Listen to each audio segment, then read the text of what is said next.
Mapagpalang buhay mga kapatid, muli nagbabalik yung lingkod si Philistay para pong mapagbahagi ulit ang panibagong dasal na inyong matututunan dito sa ating Reels, sa TikTok at dito sa ating Shorts sa YouTube mga kapatid.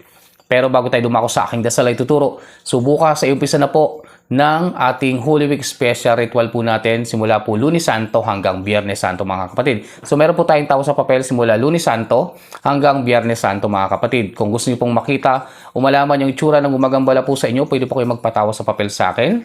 At meron din po tayong ritual niyan simula Lunes Santo hanggang Biyernes Santo para po sa panggagamot, pangproteksyon at pampaswerte mga kapatid. So mga gustong sumali, mag-message lang kayo direkta sa aking messenger. So ito naman yung ating kompletong aklat dun sa mga gustong matuto ng lihim na karunungan. Gustong matuto manggamot, ito po yung kailangan po ninyo yung ating kompletong aklat.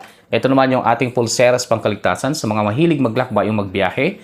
Ito po yung kailangan po ninyo. Ito naman yung ating medalyon na pangproteksyon, pangontra sa kulam, parang palipad hangin at sa mga elemento o kaliwang gawa.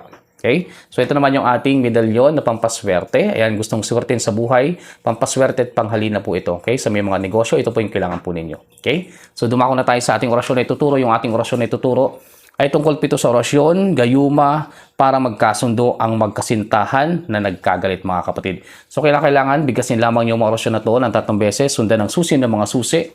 Ayan, ihip sa kanyang larawan o picture gabi-gabi mga kapatid. After nyo ihip yung dasal, ay ilagay nyo po sa inyong unan at gawin yung higaan.